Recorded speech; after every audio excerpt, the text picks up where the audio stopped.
Am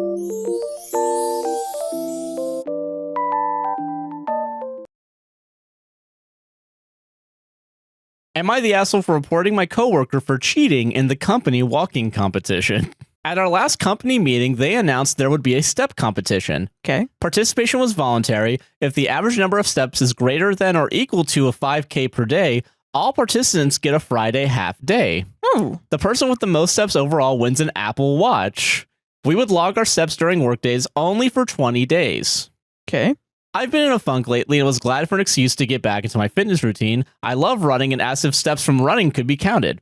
Matt, who volunteered to manage the competition, said it did. Oh, great. My goal was 20,000 steps a day, thinking this would easily put me in the lead. But on day one, this guy, Dave, posted 23,000. I sent him a message on Teams saying something along the lines of, "It's on." All right, guys. Yes. All right, okay. The next day, I put out 24,000.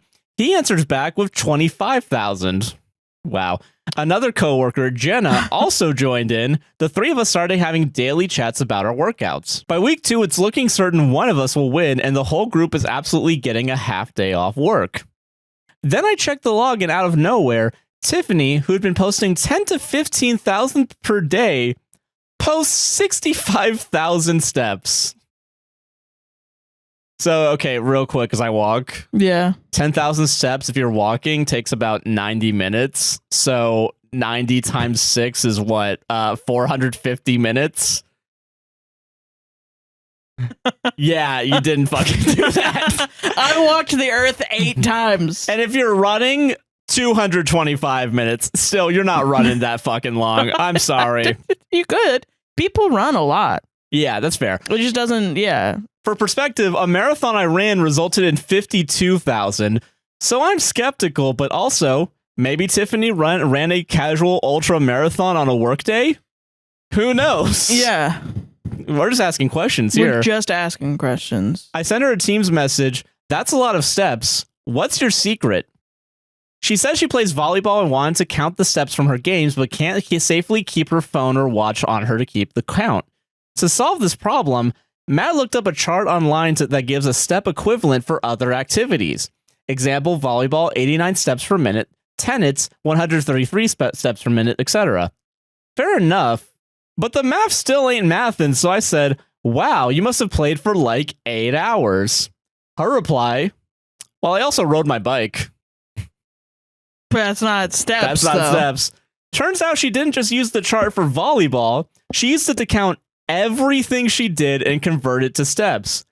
Bike riding, stretching, yoga, washing the dishes, all great, but these are not steps. They seemed pretty lame to me, and I just said, I don't really think that's really in the spirit of the competition. Yeah, I agree. I immediately went back to Matt to ask about this chart, specifically if bike riding counted towards steps.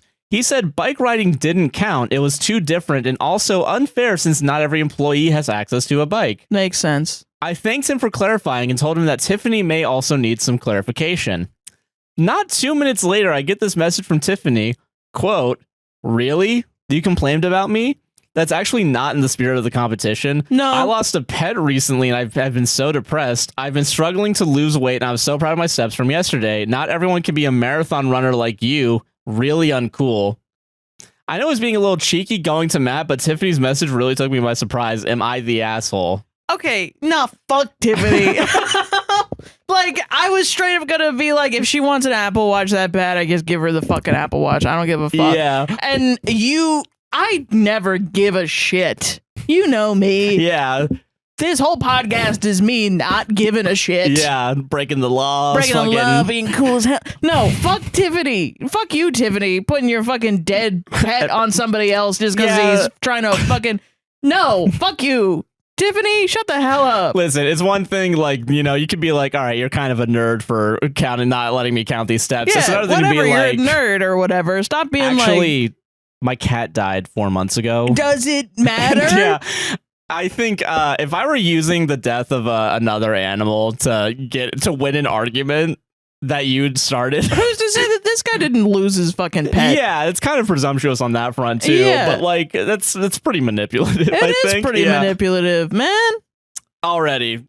We're not done? There's an update. Oh, yeah. There's an update. So the feedback on my last post made me feel less like of an asshole for sure. But what happened next definitely got rid of any remaining guilt I may have had.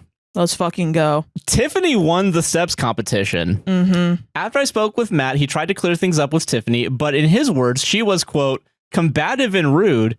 So he ended up looping in our HR rep, Jill. Jill decided that Tiffany could keep her 65,000 steps and the rules would just be clarified for everyone going forward. Crazy. That's crazy. Well, going forward, Tiffany continued to post 35,000 to 40,000 steps every single day. Tiffany's off the fucking chain, bro. Less ridiculous than 65,000, but still ridiculous considering we all sit at desks 8 hours a day. Yeah. It was still a tight race between the four of us because we, Dave, Jenna, and I, had been posting higher than Tiffany prior to the 65,000 step day. Then Dave got sick. He only posted 4,000 one day, and that was enough for him to fall too far behind. Oh. Then I had something urgent and time-consuming come up at work and only got 10,000 steps that day. That was enough to make me fall far behind too. So it was basically up to Jenna at that point, and she was really working for it. Even got up at 4 a.m. the last couple of days of the competition to try and max out steps. The highest she ever got to was about 41,000, and in the end, Tiffany beat her by about 250 steps overall. Oh my God, Tiffany, come on. Just add 200 to it, whatever. Yeah.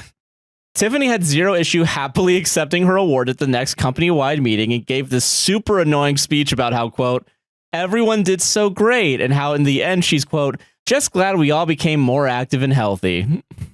I never responded to the message she sent me about being depressed about her dog or whatever.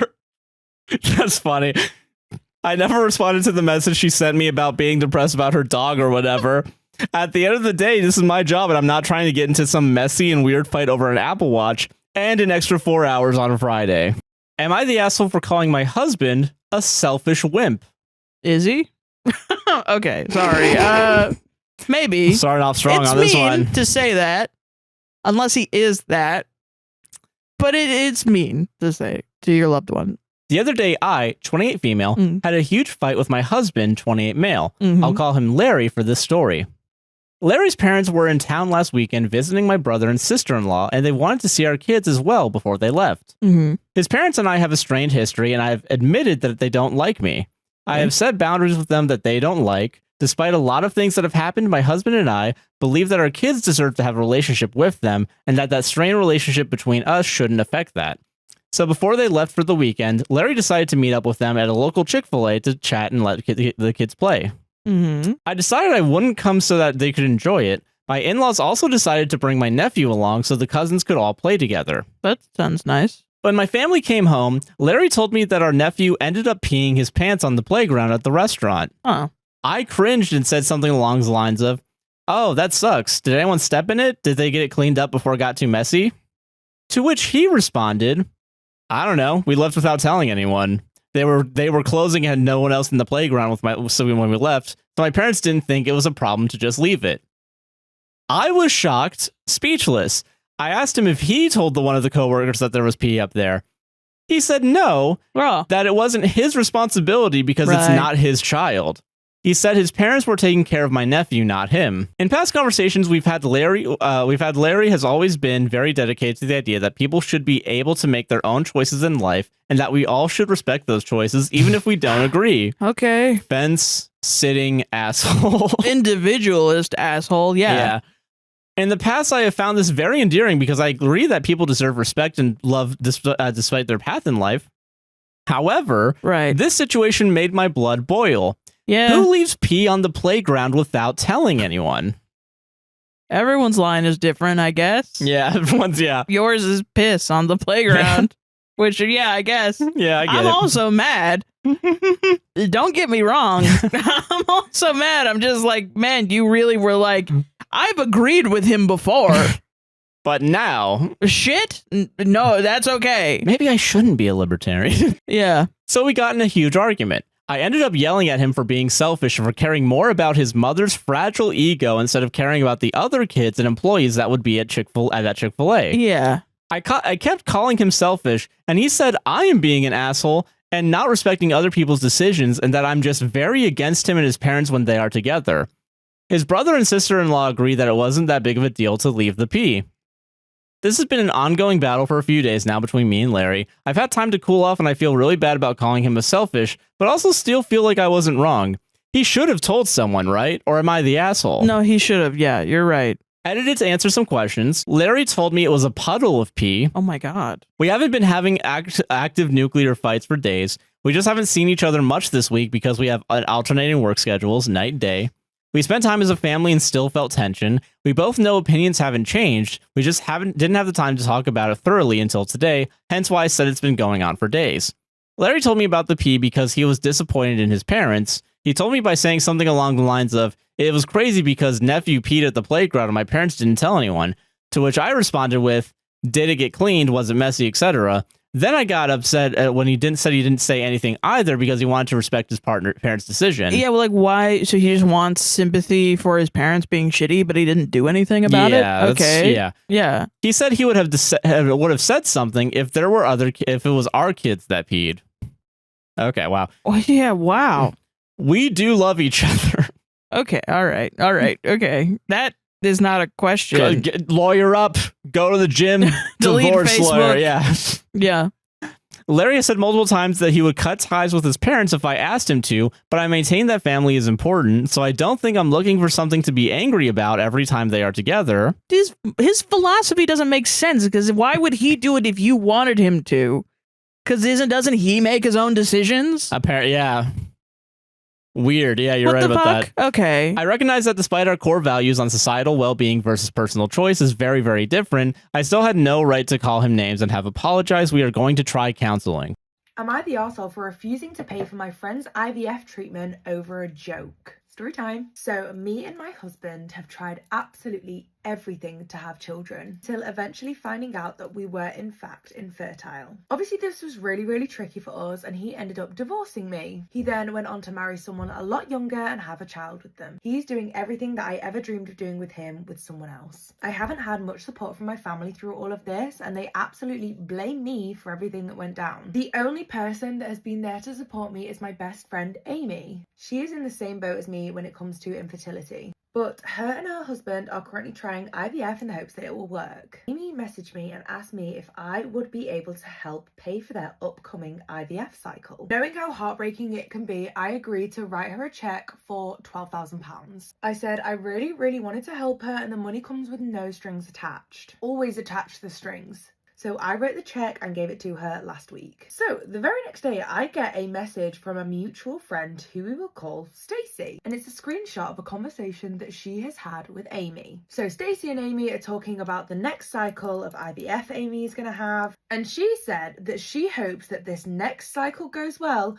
because she didn't want to end up divorced and childless like me. I didn't confront her, I simply contacted my bank and cancelled the payment. But that evening, Amy calls me to ask why I've cancelled the check. And obviously, I told her, I expect, I'm so sorry, like that's so insensitive of me, moment of weakness, No, Amy goes absolutely batshit crazy. She said that she didn't mean it that way, just seen it more of like a cute inside joke between two desperate infertile besties.